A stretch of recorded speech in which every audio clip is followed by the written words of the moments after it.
नमो नमः साथियों, एक बार फिर से स्वागत है आप सबका आपके अपने चैनल एचपी संस्कृत में। जैसा कि आप सभी को पूर्व रूप में विदित है, हम स्टेनोटाइपिस्ट से संबंधित प्रश्न पत्रों को हल कर रहे थे। तो साथियों, आज के इस भाग में हम जो गत वर्ष में इससे संबंधित परीक्षा में प्रश्न आए थे, उनको अभी हल करने का प्रयास करेंगे। तो समय न गवाते हुए आज के इस भाग को आरंभ करते हैं। प्रश्न संख्या 1 को देखें। इसमें पूछा गया है, हाल ही में विश्व बैंक द्वारा जारी किए गए विकास विवरण भारतीय विकास विवरण में महिला कार्यबल के संदर्भ में भारत का कौन सा स्थान है? तो साथियों, 2017 के अनुसार भारत का जो विकास विवरण था, इसमें महिलाओं का जो स्थान था, इसके संबंध में भारत का स्थान 120वां था। तो इसका ए ऑप्शन सही रहेगा। प्रश्न संख्या 2 है, इसमें पूछा गया है, वर्ल्ड नो टोबैको डे 2017 की थीम क्या थी? तो साथियों, 2017 के अनुसार जो इसकी थीम थी, तो यह थी तंबाकू विकास से के लिए खतरा। तो इसका बीटा ऑप्शन सही रहेगा। प्रश्न संख्या 3 है, इसमें पूछा गया है, किस भारतीय बैंक को भारत में सौर छत परियोजना के लिए $100 मिलियन का ऋण जो है एशियन डेवलपमेंट बैंक से प्राप्त हुआ? तो साथियों, यह पीएनबी के अंतर्गत हुआ। तो इसको डेल्टा ऑप्शन जो है सही रहेगा। प्रश्न संख्या 4 है, इसमें पूछा गया है, कौन सी आईआईटी संस्थान में सस्ती, त्वरित तथा प्रदूषण मुक्त जैव ईंधन के निर्माण के लिए भूमि से भूमि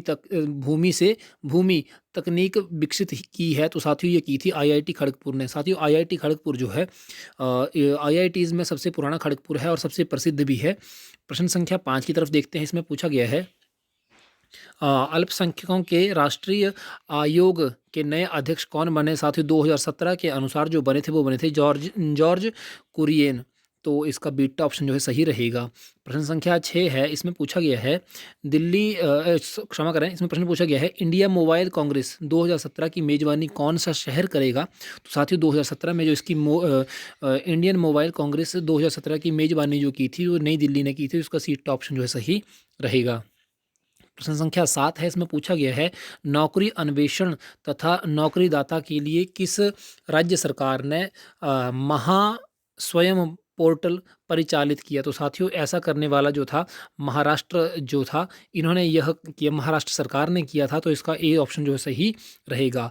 प्रश्न संख्या 8 है, इसमें वो पूछा गया है, कॉन्स्टांटिनोस मित्सोटाकिस जिसका हाल ही में निधन हुआ है, यह किस देश के पूर्व प्रधानमंत्री थे? तो साथियों, यह जो थे ग्रीस के थे। तो इसका सीट ऑप्शन सही रहेगा।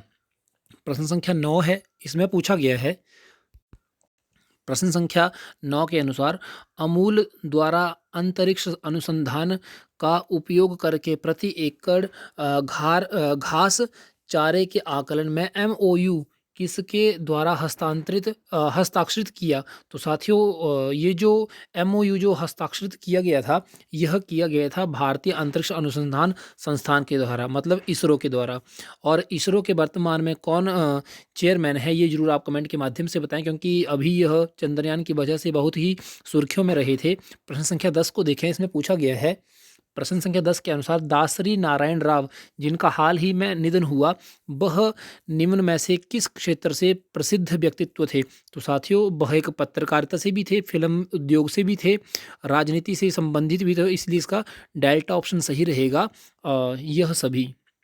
आगे प्रश्न संख्या 11 है, इसमें पूछा गया है, प्रश्न संख्या 11 के अनुसार, यदि कागज की स्याही कहा जाए तो स्याही को कलम, और कलम को पुस्तक, पुस्तक को शब्दकोश, शब्दकोश को जल तथा जल को दूध कहा जाए, तो किस वस्तु का लेखन के लिए प्रयोग होगा? तो साथियों, इस प्रकार से यदि हम देखेंगे तो लेखन के लिए जो है पुस्तक का प्रयोग होगा, क्योंकि यहाँ पे लिखा है कलम को पुस्तक, और कलम जो है लिखने में सहायक होती है। इसका आगे प्रश्न संख्या 12 की तरफ देखते हैं।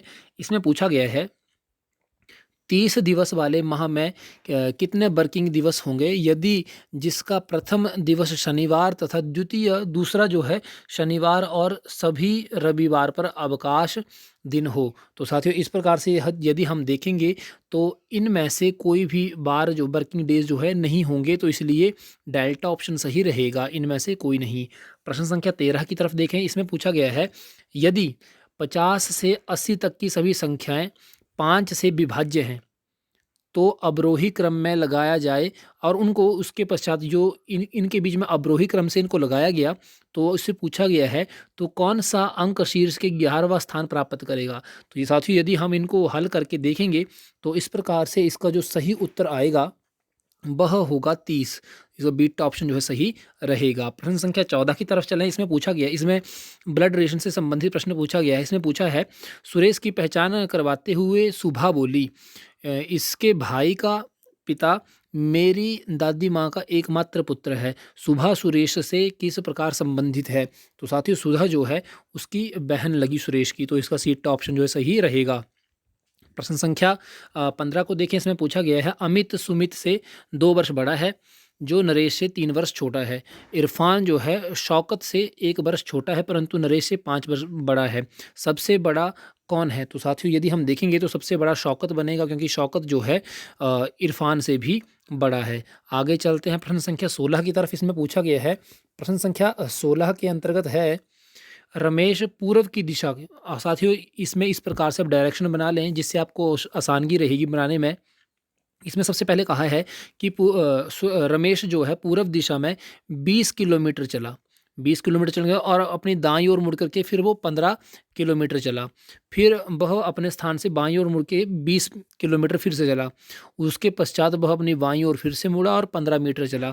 तो प्रश्न पूछा गया है वह अपनी आरंभिक बिंदु से कितनी दूर है। तो साथियों इस प्रकार से यदि हम देखेंगे तो वह अपने आरंभिक बिंदु से 40 किलोमीटर जो है दूर है। तो उसका ए ऑप्शन सही रहेगा। साथियों इस प्रश्न में प्रश्न संख्या 17 जो है इसमें सिंबल जो है चेंज हुए हैं। जैसे कि यहाँ कहा है यदि प्लस का मतलब है गुना, माइनस का अर्थ है भाग, गुना का अर्थ है माइनस और भाग का मतलब है प्लस है। तो इस प्रश्न पे हमने हल करना है 12 भाग 48 माइनस 8 गुना 4 जमा 4। इसके जो आगे आप इनके सिंबल अगर चेंज करेंगे तो चेंज करने के पश्चात यदि इस प्रश्न को आप हल करेंगे तो उस प्रकार से इसका सही उत्तर जो होगा 2 होगा। तो डेल्टा ऑप्शन इसका सही होगा। साथियों यह प्रश्न कई बार मैं आपको बता चुका हूँ कि किस प्रकार से यह प्रश्न हल होगा। इसमें मैंने आपको बताया है ए के लिए 1 प्रयोग करना है, बी के लिए 2। इस प्रकार से यदि आप करेंगे तो आपको पता चल जाएगा कि यहाँ पर जे है और एच इन दोनों के बीच में कितने का अंतर है, एच और एफ के बीच में। तो उसी प्रकार से जैसा आप सीरीज़ में अंतर देखते चलेंगे तो यदि आप अगले स्थान पर आएंगे तो उस प्रकार से उसके बाद आने वाला वर्ड जो होगा डी होगा। और डी वाला यहाँ पे कौन से वर्ड हैं तो 3 है। एक तो हमारा कट गया, बाकी 3 बचे। अगले पे एक्स के बाद टी आ रहा है, टी के बाद पी और पी के बाद क्या आएगा इस प्रकार से है तो वह आएगा एल। अब तीनों में ही एल है तो एल भी हमारा कॉमन हो गया। लास्ट है जी, जी के बाद जे आ रहा है, जे के बाद एन और एन के बाद क्या आएगा तो साथियों वो एस आएगा। अगर आप देखेंगे किस में आ रहा है तो ए में आ रहा है तो इसका ए ऑप्शन जो है सही रहेगा। प्रश्न संख्या 19 से लेके साथियों मैं आपको प्रश्न जो है पहले करवा चुका हूँ। तो आप इन प्रश्नों को मेरे प्रीवियस जो मैंने पेपर डाले हैं वहाँ पे आप देख सकते हैं। इस जी के भाग को मैं स्टेनोटाइपिस्ट से संबंधित जो जी के प्रश्न था भाग था उनको मैं हल कर चुका हूँ। तो इस भाग को अभी मैं हल नहीं करवाऊँगा। तो आगे चलते हैं हम अगले प्रश्नों की तरफ जो कि हमने अभी तक नहीं किए हैं, वहाँ चलते हैं साथियों। अभी आप अग्रिम प्रश्नों को देख रहे हैं जहाँ से मैंने प्रश्न नहीं करवाए थे। तो मैंने साथियों 56 तो पहले प्रश्न हल करवा चुका हूँ। 57 पर चलते हैं। इसमें पूछा गया है मानवीय आंख का उदाहरण है। तो साथियों इनमें से मानवीय आंख का कौन सा उदाहरण है। तो साथियों सूक्ष्म कैमरा जो है वह मानवीय आंख का उदाहरण है। तो बीटा ऑप्शन इसका सही रहेगा। प्रश्न संख्या 58 है। इसमें पूछा गया है निम्न में से कौन विद्युत का श्रेष्ठतम चालक है। तो साथियों ये जो ऑप्शंस हैं इनमें सबसे ज़्यादा चांदी जो है, सिल्वर जो है विद्युत का सबसे बड़ा श्रेष्ठ चालक है। तो डेल्टा ऑप्शन इसका सही रहेगा।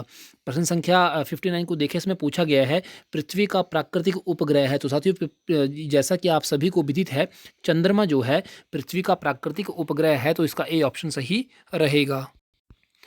प्रश्न संख्या 60 है। इसमें पूछा गया है सूत तथा कागज मुख्य रूप से बने होते हैं। तो साथियों सूत और कागज जो हैं मूल रूप से यह बनते हैं सेलुलोज के। तो इसका ए ऑप्शन जो है सही रहेगा।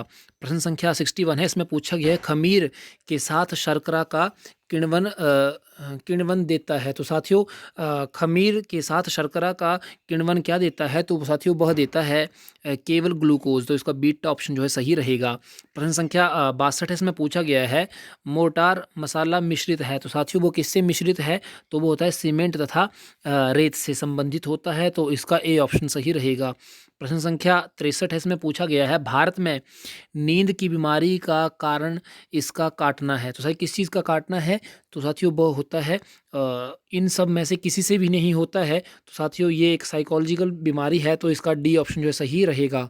प्रश्न संख्या 64 है, इसमें पूछा गया है निम्न में से कौन सा प्राणी जल नहीं पीता है? तो आपके सामने ऑप्शंस हैं। इसका सही ऑप्शन जो रहेगा मेंढक रहेगा। साथियों मेंढक जो है जल का सेवन नहीं करता है, जल में रहकर भी जल का सेवन जो है नहीं करता है। 64 का बी ऑप्शन सही रहेगा। प्रश्न संख्या 65 इसमें पूछा गया है थ्रोम्बोसिस बीमारी किससे संबंधित है? तो साथियों थ्रोम्बोसिस बीमारी जो है यह रक्त से संबंधित, ब्लड से संबंधित है। सी ऑप्शन इसका सही रहेगा। प्रश्न संख्या 66 इसमें पूछा गया है मनुष्य के उद्गम का केंद्र माना जाता है। तो साथियों मनुष्य के उद्गम का केंद्र जो है वह मध्य एशिया को माना जाता है। तो इसका ए ऑप्शन सही रहेगा। DOB का पूर्ण स्टैंड्स फॉर, अर्थात DOB की फुल फॉर्म क्या है साथियों? तो DOB की फुल फॉर्म्स है ऑप्शन ए बायोलॉजिकल, BOD की बायोलॉजिकल ऑक्सीजन डिमांड। तो इसका BOD की फुल फॉर्म रहेगी बायोलॉजिकल ऑक्सीजन डिमांड। प्रश्न संख्या 68 है, इसमें पूछा गया है पद संघ शासक से क्या तात्पर्य है? तो साथियों वह सत्ताओं का विभाजन। तो इसका सी ऑप्शन सही रहेगा। प्रश्न संख्या 69 है, इसमें पूछा गया है इस भाग का यह अंतिम प्रश्न होगा साथियों। इसमें पूछा गया है निम्न में से कौन सा कर संपूर्ण रूप से केंद्र से जुड़ा है? तो साथियों इनमें से यदि ऑप्शंस देखेंगे सीमा शुल्क है, भूमि शुल्क है, आय कर पर अधिशुल्क है या निगमन शुल्क है। तो साथियों आय पर अधिशुल्क जो है यह संपूर्ण रूप से केंद्र से जुड़ा हुआ, सेंट्रल से जुड़ा हुआ है। तो इसका जो है सी ऑप्शन सही रहेगा। अगले भाग में हम प्रश्न संख्या 70 से प्रश्नों को हल करने का प्रयास करेंगे साथियों। मिलते हैं अगले भाग में, तब तक के लिए नमो नमः साथियों।